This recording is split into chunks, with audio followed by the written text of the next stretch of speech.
परिवेदना समिति की बैठक की अध्यक्षता की है। भिवानी में पानी की दिक्कत ज्यादा थी और सीवरेज की दिक्कत की अगर बात करें, आपने आयुष्मान के तहत एक अस्पताल के बारे में भी जो शिकायत सुनी थी, उस पर भी कार्रवाई निर्देश किस तरह की कार्रवाई?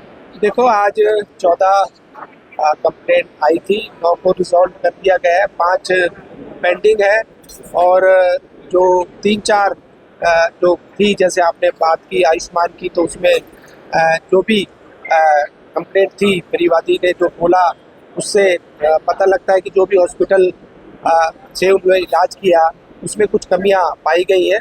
तो उसकी वो सीएमओ साहब को और डीसी साहब के नेतृत्व में एक कमेटी बनाई गई है और अगर उनके कोई दोष पाया गया तो उनके खिलाफ भी एक कार्रवाई की जाएगी और एक अधिकारी को भी निलंबित किया गया जब तक वो पूरी उसकी इंक्वायरी नहीं हो जाती।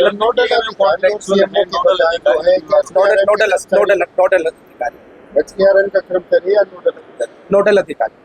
फिर क्या अस्पताल के लाइसेंस के बारे में भी हाँ, उसको उसकी जो आयुष्मान का पैनल है उसको भी जब तक इंक्वायरी नहीं हो जाती उसको भी सस्पेंड कर दिया। आपने जलापूर्ति महकमे के अधिकारियों को भी सख्त लहजे में निर्देश दिए हैं कि पानी की आपूर्ति जो है सुनिश्चित की। हाँ, कई जगह से जो कंप्लेंट आई है कि भाई पानी की कमी है और कई जगह पानी जो टेल तक नहीं पहुंच पा रहा है, तो उनको निर्देश दिए हैं कि नई मोटर लगाई जाए, जिससे कि जो मोटर पुरानी होगी 10 साल 15 साल उसकी वजह से जो पानी नहीं पहुंच पा रहा है, तो नई मोटर के लिए निर्देश दिए। सर, जिस प्रकार भविष्य में महंगाई बढ़ने की बात आती है, तो सार्वजनिक वितरण प्रणाली में कहीं कोई स्टॉक तो नहीं लगेगा या कंटिन्यू चलती रहेगी, कैसे रहेगी? बिल्कुल कंटिन्यू चलेगी, उसमें कोई दिक्कत नहीं। मंत्री जी, एक करनाल का मामला आपके विभाग का बड़ा मामला है।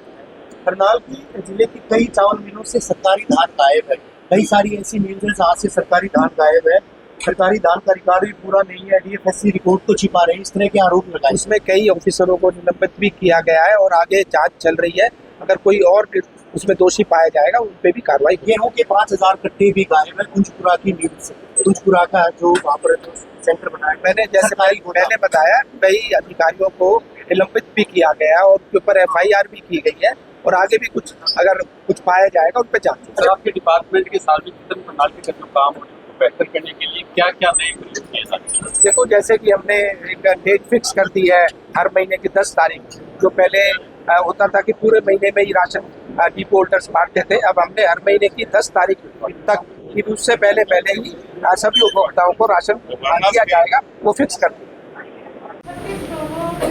आयुष्मान हॉस्पिटल में गई थी, मेरा बेबी टूर पड़ गई थी, तो मैडम से मैंने ये पूछा था कि ऑपरेशन में कितना खर्चा आएगा।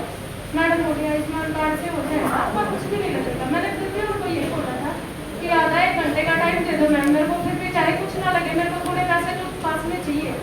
तो मैडम बोली नहीं, जाने नहीं देंगे बाहर, तबीयत ज़्यादा खराब है। तो उन्होंने मेरा ऑपरेशन करके, ऑपरेशन थिएटर में जाने से पहले भी उन्होंने मेरे से 5,000 रुपये लिए। तो मैंने उनसे पूछा ये किस चीज़ के, बोली ये तो लगते हैं टेस्ट। फिर ऑपरेशन थिएटर से बाहर आने के बाद भी मेरे से हर 10 मिनट में मेरे को ना बहुत प्रेशर दिया गया मेरे ऊपर कि मैं 18,000 रुपये जमा करवाऊँ, नहीं तो तुम्हें ना तो छुट्टी देंगे ना तुम्हारा इलाज करेंगे। फिर भी उन्होंने एक दिन लेट छुट्टी दी मेरे को। मैंने टोल फ्री नंबर पर शिकायत की थी उनकी, तो शायद उनके पास कॉल गया है ये तो मेरे को पता नहीं सर। फिर वो मेरे को डॉक्टर अजय हैं, वो मेरे को आके बोले कि तेरा ना ऑपरेशन करने से पहले लेने थे तेरे से पैसे, या फिर बीच में छोड़ देना था ऑपरेशन, तो मर जाती, हमें कोई दिक्कत नहीं थी, पहले पैसे देने थे। मैं बोली सर मैंने अभी शिकायत की, मैंने पूछा था आपसे, तो बोले कि हमारे पास शिकायत की है ना तूने जहाँ पे टोल फ्री नंबर पे, अब तो चलिए जा डिस्चार्ज कर रहे हैं, लेकिन तेरे को छोड़ेंगे नहीं हम। फिर इन्होंने मेरे को 5 तारीख को फिर बुलाया। मैं जब दिखाने के लिए गई, मेरे से फीस भी ली गई जब भी, और पट्टी करने के लिए जो सामान आता उसके पैसे दिए मैंने इनको। फिर भी वो डॉक्टर है रमन कुमार कोई, उन्होंने मेरे को ना पट्टी करके रूम के अंदर ही लॉक कर दिया, बोले बाहर नहीं जाने देंगे तेरे को जब तक तू 18,000 रुपये पेमेंट जो पेंडिंग है वो नहीं दे देगी। तो मैं बोली सर बाहर तो मैं जाऊँगी, जब मेरा कोई खर्चा लगा ही नहीं तो मैं कहाँ से दूँ पैसे। तो डॉक्टर रमन है उन्होंने डॉक्टर अजय के पास फोन किया, बोले ये मैडम आइए इसको बाहर नहीं जाने देना जब तक ये पेंडिंग फीस नहीं दे देती। तो मैं बोली सर मैं तो जाऊँगी बाहर, मेरा बेटा बाहर निकाल दिया उन्होंने रूम से। तो मैं रोई सर उनके आगे, मैं बोली मेरे को बाहर जाने दो, मेरा 8 महीने का बच्चा है, भूखा मर जाएगा। तो नहीं जाने दिया सर। फिर बोले मेरे को तू नीचे अब चली जा। थोड़ी देर बाद जब मैं रोई, बोले अब तू नीचे चली जा, नीचे डॉक्टर अजय है, उनको पेंडिंग फीस दे के 18,000 रुपये चल जाना, लेकिन मेरे को नीचे कोई नहीं मिला। तो मैं सीधी आ गई बाहर। उन्होंने मेरे टाके भी नहीं काटे, मना कर दिया, बोले ना दवाई देंगे ना परहेज ना हम टाके काटेंगे जब तक तुम पेंडिंग फीस नहीं दे रहे। फिर मैं सर हाशिया विंडो में लगाने लगी थी एप्लीकेशन, फिर डीसी सर के यहाँ समाधान शिविर में भेज दिया गया था। वहाँ भी मेरी कोई कार्रवाई नहीं हुई। मैं डीसी सर के पास आई, इन्होंने सीएमओ सर के पास भेजा मेरे को। वहाँ सरकारी हॉस्पिटल में सर ने बोल के मेरे टाके कटवाए, काफ़ी ब्लड आ रहा था मेरे टाकों से। वो 3 महीने के करीब हो गए मेरे ऑपरेशन को, लेकिन अभी मेरे पेट का दर्द नहीं जा रहा है सर, और ना मेरी कोई कार्रवाई हो रही। सीएमओ सर के पास जा रही हूँ मैं, सर बोले कार्रवाई कर देंगे हम। तो वहाँ कोई एडवोकेट विनोद है जो आयुष्मान का काम करते हैं, वो मेरे को बोले यहाँ ना तो आया अगर बार बार हम कुछ होगा ना तो हम फोन करके बता देंगे ना। वो फोन उठा रहे हैं मेरा। फिर वो मेरे को बोले, मैं एक दिन गई तो वहाँ मेरे को बोला गया कि 5,000 रुपये तेरे जो लगे हैं ना वो दिला देंगे, बाकी हम इनके खिलाफ कोई कार्रवाई नहीं करेंगे। मैं बोली क्यों नहीं करोगे सर, जो मैंने इतनी एप्लीकेशन लगा चुकी हूँ मैं, और कोई कार्रवाई नहीं हो रही। वो 1 हफ्ते तक हमारे घर पे आते रहे, मेरे देवर के घर पे, कि राजीनामा कर ले, 5,000 रुपये ले लेते रहे, राजीनामा कर ले वरना हम खतरे में आ जाएंगे, हमारा हॉस्पिटल बंद हो जाएगा, लाइसेंस रद्द हो जाएगा। तो मैंने नहीं किया सर राजीनामा, मैंने मना कर दिया। तो फिर एसपी सर के यहाँ एप्लीकेशन लगाई। जब मैं औद्योगिक क्षेत्र थाना में गई वहाँ पे, तो मेरे को एएसआई मुकेश ने और नरेश गोयल इन्होंने मेरे को रूम के अंदर बंद कर दिया, मेरा बेटा बाहर निकाल दिया और मेरा फोन छीन लिया और टेबल पे फेंक दिया। मेरा फोन अब भी टूटा हुआ है सर। तो SHO सर बोले उनको, जब मैं कैबिन में गई तो वो चाय पी रहे थे सारे, तो मेरे को बोले कि गरीब औरत है, रिक्शा चलाने बच्चे भाग रही है, इसका आदमी बीमार है, तुम लोग मैं इसको 15,000 रुपये दे दो, ये राजीनामा कर लेगी।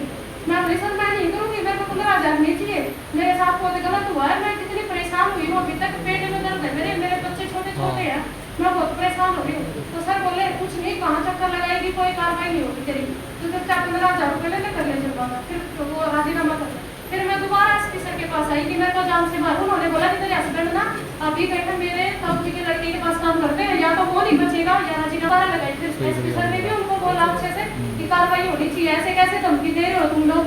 तो फिर दोबारा गई ना सर, तो उन्होंने मेरे को ये बोला कि तेरे को हम मुआवजा दे देंगे। एएसआई सर है मुकेश सर, तो उन्होंने मेरे को ये बोला ये मुआवजा दे देंगे तेरे को 2 लाख रुपए, तू चाहे इनके हॉस्पिटल में इलाज करा ले, चाहे कहीं बाहर करा ले अगर तेरी तबीयत खराब हो।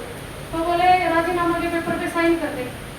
मैं बोली सर ऐसे तो मैं साइन नहीं करूँगी, क्योंकि मेरी कार्रवाई तो कुछ हुई नहीं, मैं कहीं जा रही सिटी थाना में 2 बार लगा चुकी। वो बोले कि औद्योगिक क्षेत्र में चले जाओ, यहाँ आ रही हूँ तो यहाँ भी मेरी कोई कार्रवाई नहीं हो रही। तो बोले कार्रवाई तो ऐसी होगी ना, ऐसी होगी है, क्यों चक्कर लगा रही है, कुछ नहीं करेगा कोर्ट, कुछ नहीं होगा। मैंने महिला आयोग में भी लगाई थी सर, पंचकुला में मैंने बहुत जगह एप्लीकेशन लगा रखी है, लेकिन कोई कार्रवाई नहीं हुई। वो बोले कि तू साइन कर दे, अब नहीं तो बाहर नहीं जाने देंगे। मैंने साइन कर दिए सर, उन्होंने मेरे से लिखा हुआ पेपर दिया था, मैंने सिग्नेचर कर दिए थे। तो मैं बाहर आ गई, मेरा बेटा अंदर नहीं जाने दिया। तो वो बोले कि तेरे को 2 लाख रुपये मैं गारंटी लेता हूँ एएसआई मुकेश, तू 1 हफ्ते बाद मेरे से ले लेना 2 लाख रुपये मुआवजा, और तू इलाज करवा लेना, तेरी तबीयत कितनी खराब है, मेरी तबीयत बहुत खराब थी। तो बोले ले लेना। तो ना तो कोई कार्रवाई हुई है सर, कोई भी अब डीएसपी सर ने मेरे को बुलाया, मैं गई करीबन 6 मई को मैं गई। तो सर को मैंने जो सिचुएशन थी सारी बताई। सर बोले तू बयान दोबारा लिख दे। नहीं सर, तो वो सर डीएसपी सर बोले वो विनोद शर्मा जी हैं। हाँ जी हाँ जी, शिकायत है वो बिल्कुल जन ओवर चार्जेज की थी। हमने कमेटी बना करके जांच करवाई। ओवर चार्ज इसमें 3,550 रुपये ओवर चार्जेज का केस बनाया था, और उसको हॉस्पिटल को बताया था कि भाई आपने ये गलत किया है, उल्लंघन किया है, इसका 3,050 रुपये दिए जाएँ। तो सेकेंड जो ग्रीवेंस होती है DCTRG की मीटिंग के द्वारा, अगर ये 7 दिन का टाइम दे रखा है उसको हॉस्पिटल को, जब उसको बुलाया तो बोले कि हमारा राजीनामा हुआ, हमने उसको माना नहीं। नहीं हमने माना नहीं सर उसको। फिर हमने ये कहा कि भाई जो दोषी पा गए एक बार, अगर ऐसा तो नहीं है कि जो चोरी कर ले, चोरी पकड़ ले उसको दोषी का, तो एज पर नियम जो कानून बना है उसको वो सजा मिलेगी। तो सजा ये है उसको जितनी 3,050 रुपये लिए हैं इसने, इसको 10 टाइम 2 लाख तो पहले ही उसने बोला एएसआई सर के सामने सबने एएसआई सर ने सबको बुलाया था, जिनका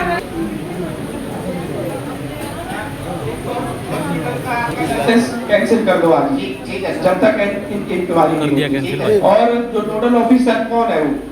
विनोद शर्मा जी।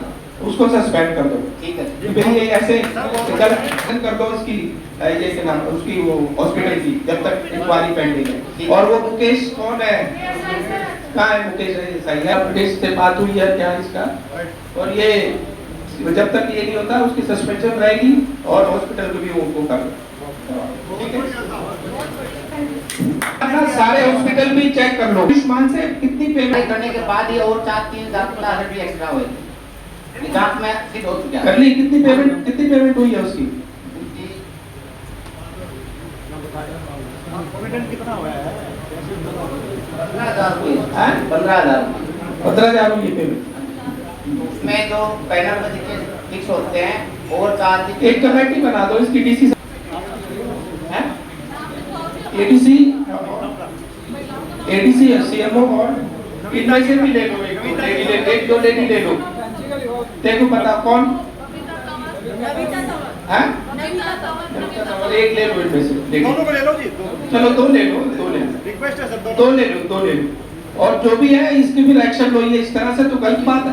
और सारे हॉस्पिटल जितने हैं ना यहाँ पर सभी की एक बार चेकिंग करो कि इस तरह से गड़बड़ तो नहीं हो रही। इसके लिए सर हमने पहले ही सारे आईएमए के जितने भी पैनल अस्पताल है हमारे 31 सभी को बुला करके एक वार्निंग दे दी है। लेकिन वार्निंग नहीं दे दी, चेकिंग भी करो। चेकिंग भी ऐसे केस और कहीं नहीं है। चेक करेंगे अरे सर। randomly कोई भी फायर